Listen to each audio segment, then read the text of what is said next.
Hosted by you/Thunderbites. My girlfriend of 3+ years just pulled a 180 and ruined the perfect future I had planned. One of my best friends throughout all of high school, hung out through other friends pretty often and got much closer later on. Eventually, after high school, my parents wanted to sell the house so had to move out. I had been dating this girl for over a year at that point, and she and I decided to move in together. Fast forward a year, we did everything together. Multiple semesters in college, countless road trips, trips to meet my family estate over, a trip to Orlando, a trip to another country. Took her everywhere I could, and we did fun things every weekend. We even got my first 2 cats together. We were the golden couple our friends looked up to, and my relationship with her felt extremely strong. I felt very emotionally dependent on her and she and always had comfort in the other. Very few arguments and the few small ones we had only ended in us becoming closer. There was no way anyone who knew us could have seen the following coming. It was indescribably surprising. Fast forward another year. To a couple weekends ago. I'm playing a game, Tarkov, chatting with friends while she's out with her friend, named M. That night I had plans with her, but she explained M and her wanted to hang out spontaneously and I had no reason to object, though it felt off that she would blow off our plans of hanging out that night. No biggie. I trusted her and loved her with all my heart. She hadn't texted me for about 2 hours, so I asked how it was going. No response. 30 minutes later called her 3 times, no responses. This had me very worried as she'd answered every call in the last 5 years. I checked her location on one of our apps. Snapchat. It was off. Something I wasn't insecure about, but we'd both never had it off since we started dating. Now I was really worried. I wasn't sure if something had happened to her and the person knew to turn off location, or if she was lying about where she was. Eventually she answered my calls with a text, "It's good," in response to my "How's it going, baby?" An hour prior. This was no good. I was pissed that she would so shortly answer my obviously huge worries. I spammed her, asking for a selfie, asking for an explanation of the missed calls and location being turned off. Short 1-word replies, 5 minutes apart, only made my mental state worse. Eventually I started asking for pictures of M. I was becoming doubtful she was telling the truth. She's in the bathroom. Okay, show me when she's out. She has to go home. Eventually I asked what she was lying about. She told me she was actually with a coworker. A guy. Wow. From there it was pure anger from me, and her telling me I didn't satisfy her or spend enough time with her. She admitted to being unhappy with me and told me she only stayed with me for financial and apartment security. I worked 2 jobs, one every weekday from the AM to the mid-afternoon, while going to my classes. She usually worked afternoons to evenings, but regardless we hung out every single night. We spent every single weekend for years going out, watching movies, hiking, road trips, trying out new games, hanging with friends, cooking new foods together. Countless hours she apparently didn't appreciate, but never discussed with me. I got a new roommate to sign into my lease so she could be removed. We made up slightly, with no possible chance that I would stay with her, but after 4 to 5 days of sobbing and staying home from work, I had felt clear-minded for once and we even watched some shows together. I helped her pack her things and moved mine out of the way. Helped her load her car multiple times and we had some good times. Innocent, goofy, silly insults, messing around. Laughing. Just like we had our entire relationship. The morning she was supposed to finish packing, she asked that I leave for 1 hour while her father was at our apartment. After lots of back and forth, she gaslighted me into guilt and I fell for it. I left for an hour, and our last 4 texts were the following. Her, all out, left my keys at the front office. Me, say bye-bye to Jay? Her, yes. Her, I love you. Me, take whatever time you need to settle in and let me know how your apartment search goes. Smile. I don't catch every call, but I'll respond to every text. She then blocked me on everything, as well as all of my friends and any close mutuals we had. J was the cat we verbally agreed I'd keep, B was the cat she was supposed to keep. This was more than fair in my opinion. I returned home, and J, B, and many other items we agreed I'd keep and even paid her for some of, were gone. The person who destroyed my trust and destroyed our relationship went a step further. She abused every ounce of good intentions I had put towards helping her despite the cheating. I'm still reeling from this betrayal, from the person who helped shape who I am as an adult. From my number one go-to comfort character for the last 4+ years of my life. Legal action is being taken over the stolen cat. I'll eventually post an update and details I shouldn't post publicly yet later on. I've lost a lot of weight and my psyche has been damaged immensely. Hopefully I learned from my mistakes, take consideration of the new red flags I've noticed, and don't let any similar issues arise again. But in the end, no matter what I did differently, she most likely would have done the same thing, and as long as I understand that, I believe I can eventually find someone better for me. Over the course of the last 4 to 5 months, she destroyed my sex drive. Over the course of the last year and a half, I haven't spoke to a single female in any of my classes or previous female friends I had over text due to her paranoias. I respected this even though it caused some personal concern. I sacrificed so much in my life and covered her half of our payments multiple times. It was clear in our last few texts that I had no intention of cutting her off or hating her the rest of my life. This has destroyed me. I caught her cheating during the 3rd week of August, 2022. Now on to the edits before the update. Edit: sorry for the title, don't let it take away from the story though lol. Edit 2: wow. I did not expect this kind of reach and feedback on my Reddit first post. I will be adding explanations further regarding why I was so worried about her lack of response. Most of the criticisms on my end are coming from this, so hopefully some context into the dynamic of our relationship will help this. I will also be posting the civil case updates as reasonably as I should, without a chance of hurting my odds. I absolutely appreciate all the feedback, comments, suggestions, advice, criticism, and even the jokes.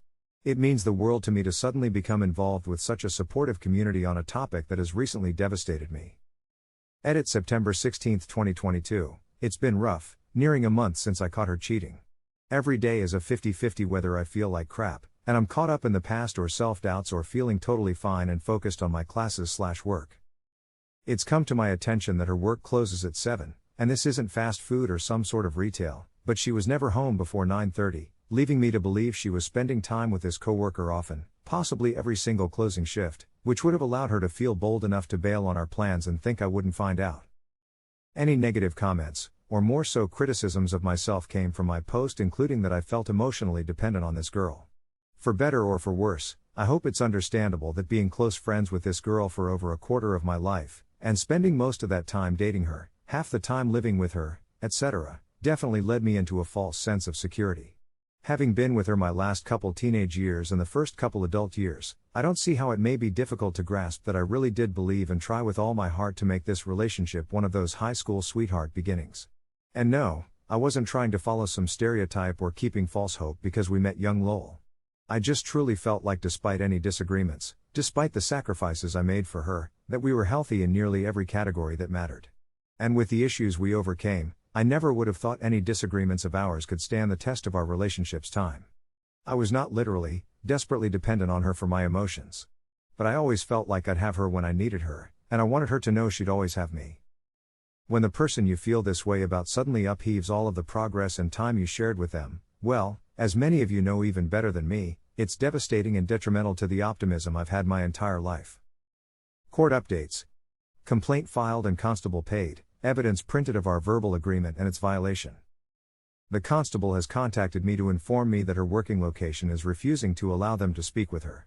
There is one attempt left, and then I need to dive into a special service request or hire a private summons.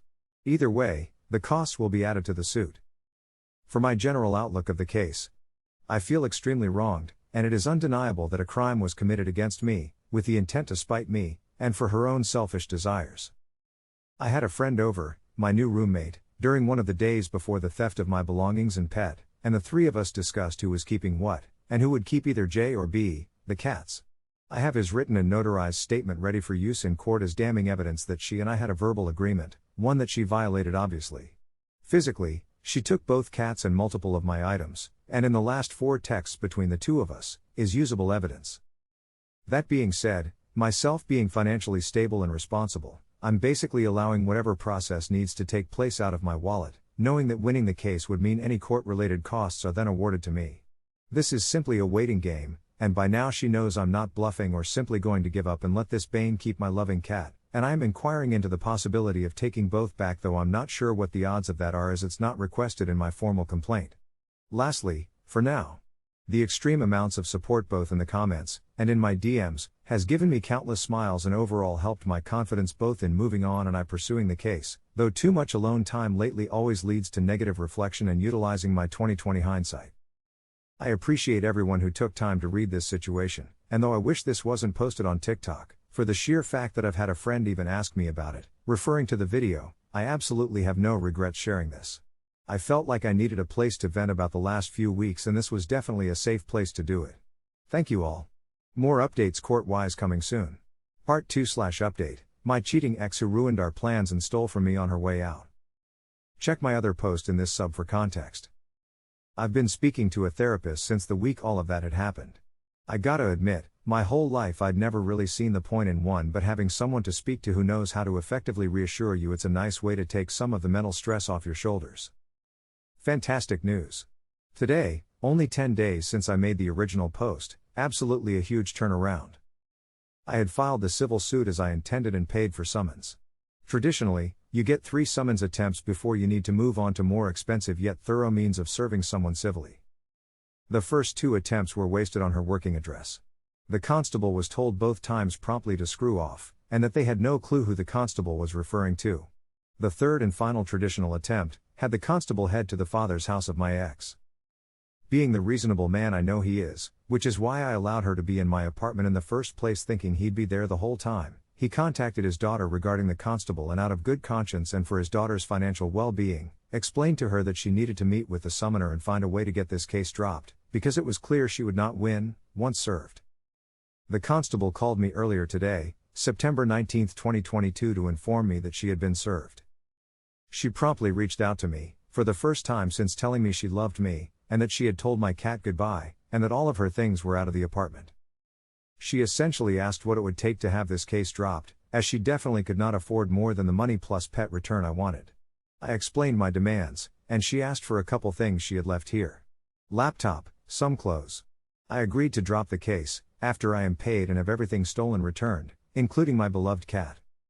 Sure, I could have denied her, and dragged her through months and months of court, at the end of which she'd most likely have to pay all of my fees on top of hers, as well as these demands. I in no way or manner forgive her at all. But I don't have it in my heart to ruin someone's life as badly as this financial situation would do to her. I feel it is much healthier and says a lot more about me that I'm able to settle this ultimately outside of court. I will never speak to her again outside of this exchange. Yes, she will be paying for all of the fees and time I've put into this case already. I am so unbelievably excited to get my cat back. Even though she deserves every little bit of what I planned through court, I'd like to move on as fast as possible and not be legally involved with this horrendous human being for up to a year longer than I need to be. Now onto some comments that help to conclude this story. Posted by Living Tranquil. When it doesn't work out with the coworker, she will 100% be contacting you. Users like her always comes back. OP responded with, finally, 2 weeks ago, 2 weeks after having my cat back, I finally blocked her on absolutely everything. He broke up with her this week. Posted by Kermit239. I know you're optimistic and mature and that is why you didn't go through with winning the case, but I feel that you missed out on a good chance to get justice. This person has wasted years of your time, disrespected you, lied to you, used you, cheated on you, damaged you and stolen from you, and that's only what we know from your 2 posts. It would have been fair and just to go through with the case and win so that there would be a greater sense of closure and fairness at the end of it all when you win the case. She would learn respect for you after she deals with the financial difficulties of her actions without you being her financial umbrella anymore. This isn't about revenge. Revenge is not impartial. This is about ensuring satisfaction with the outcome because everyone got what was owed, and she deserves the legal and financial consequences, otherwise she will never learn in the long term. I'm telling you this as someone who had been in a similar position as you. I let things go after someone wronged me instead of getting justice for myself, and the unfairness of that had creeped up on me and disturbed me for a long time, which delayed healing. I believe you may find yourself in a similar place of wishing things had gone differently and been fairer, so I recommend you go through the justice system and win for your own sake. In the end, kind people like yourself are the ones who should make sure things are right and fair. OP responded with, what she learns and doesn't learn is not my concern. In my head, healing is the ability to decide for myself that bothering myself at all with this horrible POS human any longer than I need to, is toxic for me. She deserves everything the court would have done to her. True. Absolutely. But man, I wanted my cat back. I didn't want to wait for the entire process of a civil suit to have my items returned to me, my cat returned, and my money returned. She paid me for all my already spent court fees and paid me more than the money I explained she owed me. I was made whole, aside from being cheated on. I'd rather move on and forget she exists than have a reason to think about her for the next 6+ months every day. Posted by Wilu1980. I'm so happy for you. Toxic exes are the worst. It's honestly mind-boggling the amount of pain someone you love can inflict on another person. I'll never understand it. She definitely had what's coming to her, but all power to you for being the bigger person and just getting back what you were owed, including your precious cat. You get to live on with the knowledge you stayed true to yourself. Be happy, you'll find someone who knows your worth. The important thing is you know it. OP responded with, I like to think I've made the most out of the situation, personally, emotionally, and socially. The dude broke up with her, and whatever doubts I had about her accountability or future focus, along with any polarizing ideals we had, are no longer cause for concern. I'll take this time to, like you said, find someone who knows my worth, someone I have more in common with. I'm still finding out more about myself during this alone time, and I won't let anyone walk all over me on the account of me being optimistic and too forgiving. Thank you. Posted by ambitious_estimate 41. I have to admit that I wanted her blood. But what's important here is your mental health. Glad that you got your cat back, though a little sad both cats had to be separated. OP responded with, I miss the other cat every day, and I'm sure Django does as well, but I'm just happy I'm able to feel free for the first time really in forever, and it made my world having Django back.